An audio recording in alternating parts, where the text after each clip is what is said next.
All right, hi, and welcome to the Tennessee High School Press Association 2020. It looks very different this year, but I'm still super glad that you all are here. My name is Taffy Chime. I am a writer and a poet, and today we're going to be covering some of the basics of poetry. So I'm glad that you're here because this is a topic that maybe not many people would be super interested in, but I am glad that you are interested in it.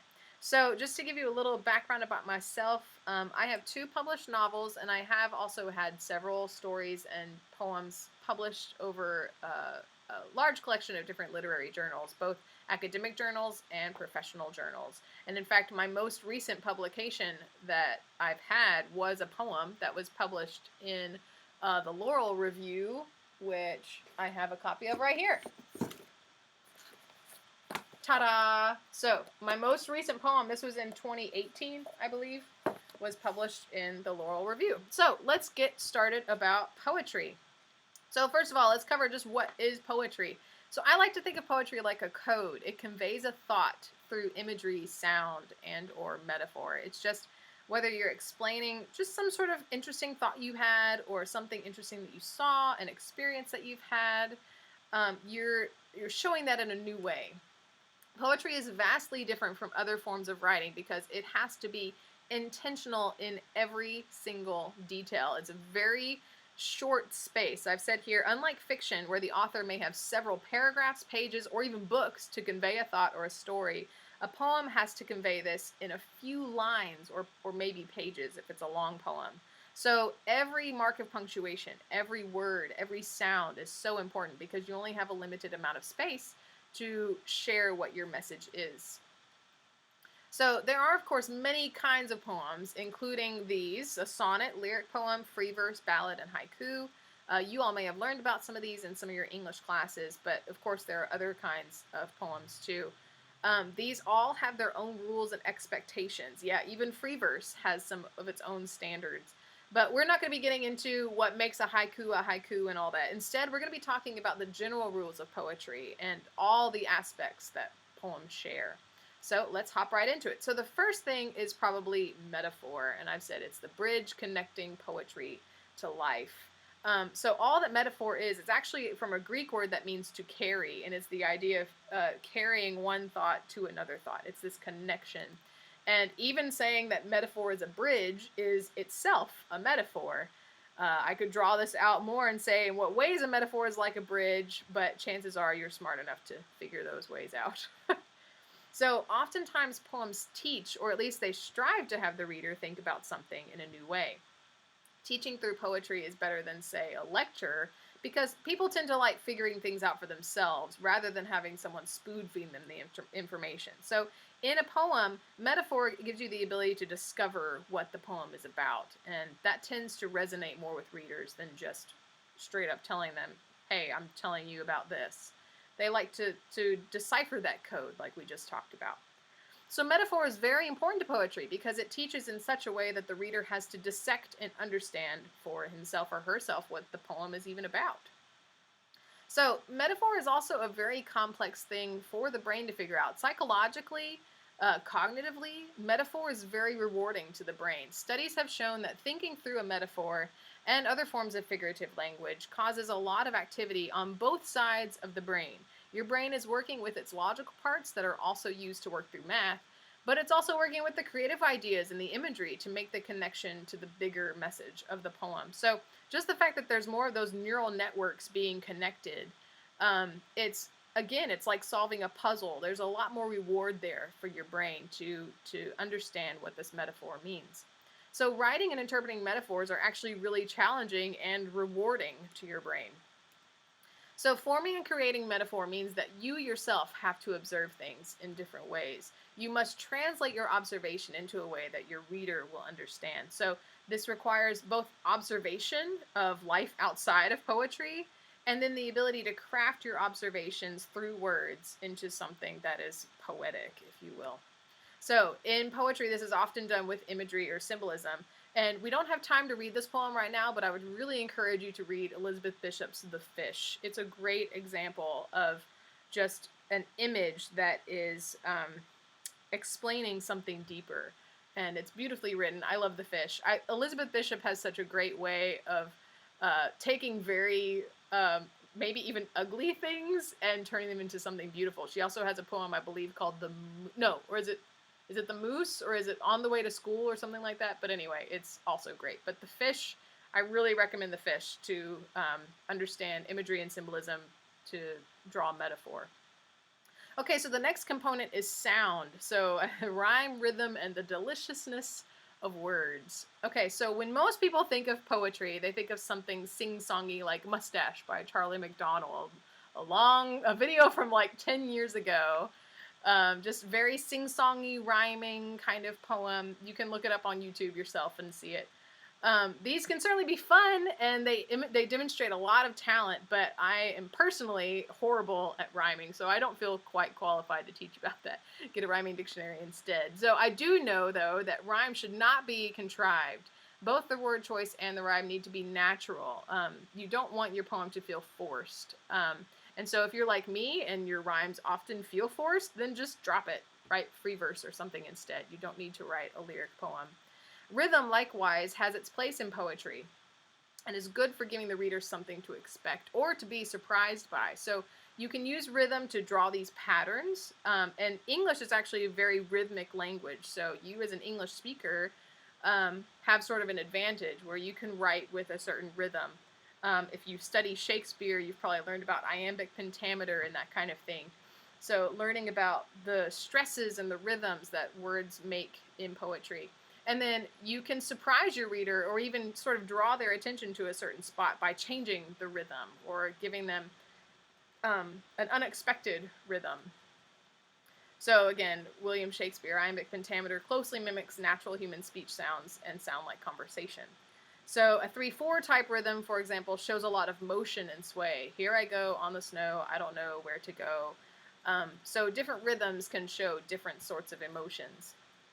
Short rhythms feel more nervous and powerful than longer ones. And a good example of this is Edgar Allan Poe's The Bells. It's a very, very long poem with short rhythms all throughout. And it's even mimicking the sound of bells themselves. Arguably, the most important quality of sound in a poem is the actual sound of the words. So let me give you an example. I've got two shapes here, and I want you to think about what kinds of sounds you would use to describe these shapes. So here's your first shape. And then here is your second shape. So chances are the first shape you're probably thinking of something like round, smooth, even though it's not, my drawing is not super smooth, circular, curved, that kind of thing. And then the second shape you might say like sharp, pointed, clash, things like that. And so you can even notice the sounds of those words themselves have certain patterns that mimic these shapes. So let me talk more about that for a minute. Different sounds made by our mouths register differently in our brain. So in linguistics, you have liquids, nasals, and voiced sounds that are more pleasing to the ear. So liquids are sounds like l, w, j, and then nasals like m and n. Voice sounds like v, the, z.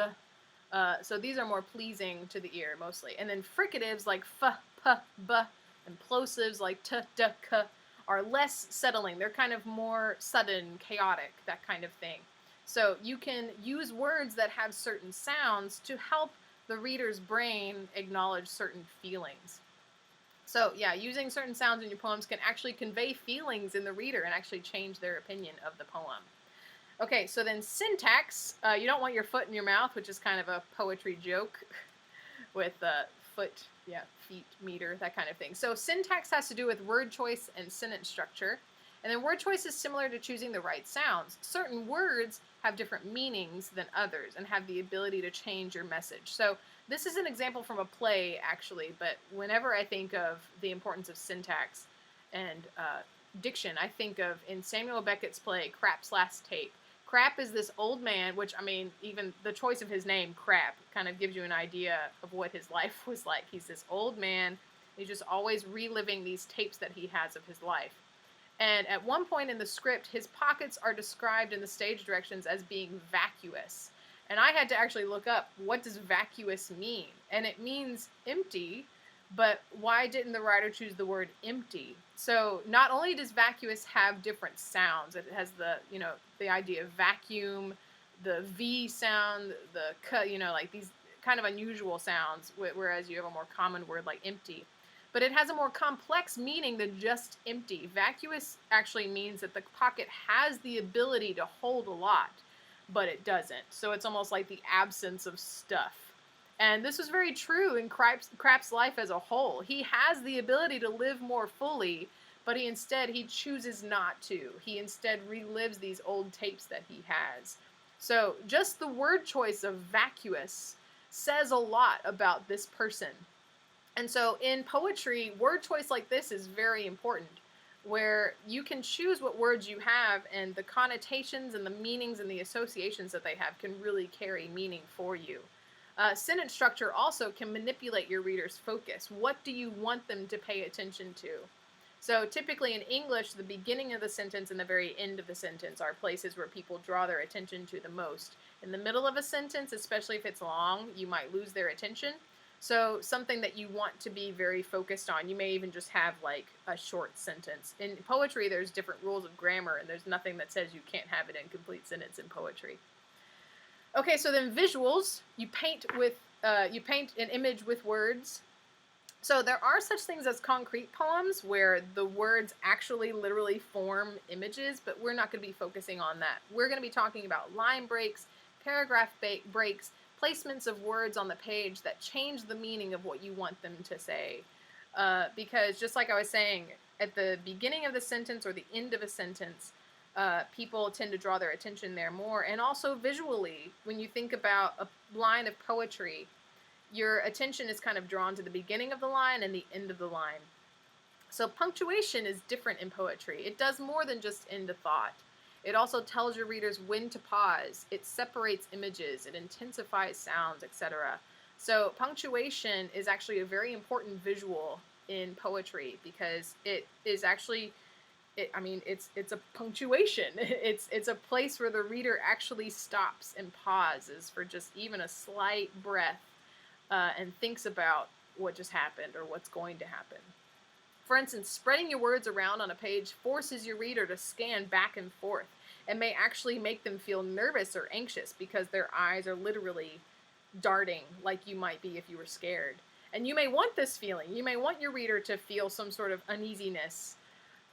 So E.E. Cummings and T.S. Eliot are probably the kings of visual strength in poetry. So really, even, I think I mentioned, E.E. Cummings' name itself is visually interesting. He made the poetic decision to never capitalize his name in order to give more importance to other words. So, we're so used to the convention of you capitalize your first letter in your name. And E.E. Cummings broke that convention and instead says, no, I want more attention drawn elsewhere. So I would recommend E.E. Cummings and T.S. Eliot as people to read to learn about how visuals work in poetry. So isolating words can be one of your best tools in visual aspects of poetry. By placing the word at the end of the line, your reader keeps it in their mind for just a little bit longer when they move to the next line. And then it's kind of like it's emphasized in their mind for just like half a second more, if that. But even just that little bit of hesitation can cause them to think about that word a little bit more. The same thing here, putting a word or a phrase separate from other words can show a lot. It may give a sense of isolation or even power. So, spacing is something you can play with spacing in poetry. One of the nice things that separates poetry from other forms of writing is that these rules of sentence structure and grammar and punctuation and whatever, they don't apply in poetry. As long as your message is being conveyed clearly, you can play with all these conventions that you want to, and spacing is one of those that can really help you out. So I wanted to finish with this simple poem. This is by Bob Hickok. It's called Making It in Poetry. The young teller at the credit union asked why so many small checks from universities. Because I write poems, I said. Why haven't I heard of you? Because I write poems, I said. I think that's a great, great image of what it means to be a poet. You do it for yourself, really. You don't do it because you want anything in return. You do it because you want to share what you see with people around you. So I hope that this was helpful. I hope this was informative and useful, and I wish you good luck in your poetry. Bye-bye.